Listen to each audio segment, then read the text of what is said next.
What's up guys? So mo to akong unang video ganina no nga mag atong gamiton tong extra nga harvest sa solar panel. So daatay 200 watts nga solar panel niyan, full na tong battery. So akong buhaton is among load dire kay 100 watts, 200 watts naman dire sa balay. So para magamit na ako ang extra harvest sa kuan, akong i-off ning Noreko. Turn off na to ang Noreko no. Okay, palong natatanan. Palong natanan there is balay, atong ref, atong TV. So atong buhaton. Actually nag-andar na siya kay sa solar man na siya. As you can see, 144. Wala nagadawat og harvest ato ang solar charger. So atong buhaton ani is gandar man eh. Ato siyang i-switch paingon sa line nato sa kuan tibok balay. So atong bali ni siya. Napalong ang electric fan nato dito kay mao man ni siya nga connection. So ato ibalin siya dire sa linya sa balay. Alright, as you can see nisiga na siya tanan. Nag-on na siya dito.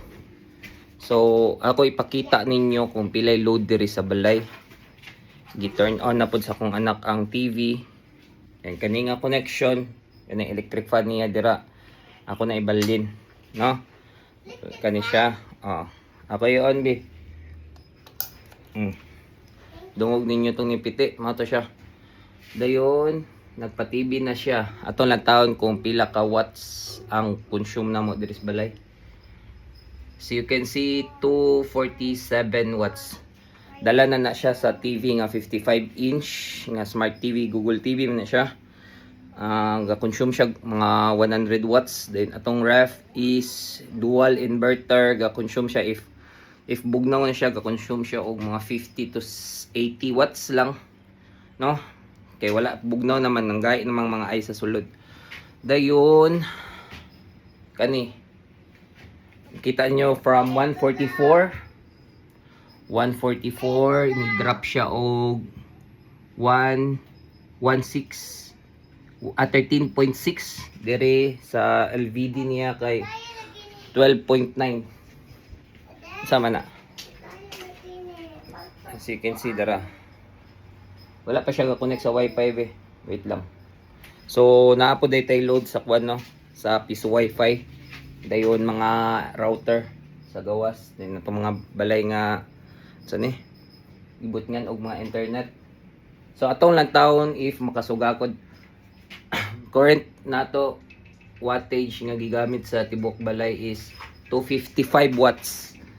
Dayon ang ato ang harvest is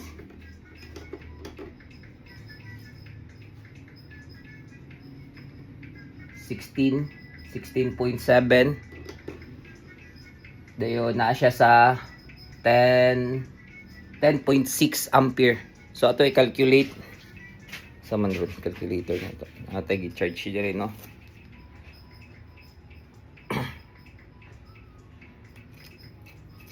$16.6 tara guys. 16.6 times 10.4.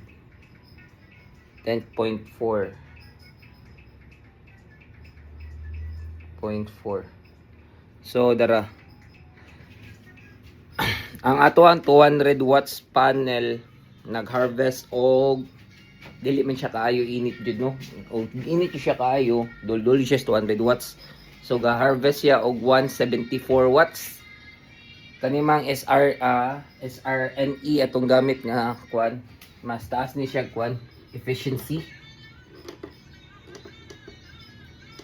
Alright. So sa karon tibok balay nato kani nga small setup ang nagamit. Pero di din siya kasugakod no if mag-andar ang ref og ang TV. Ang TV may dako og kuan kanang kaon sa kuryente.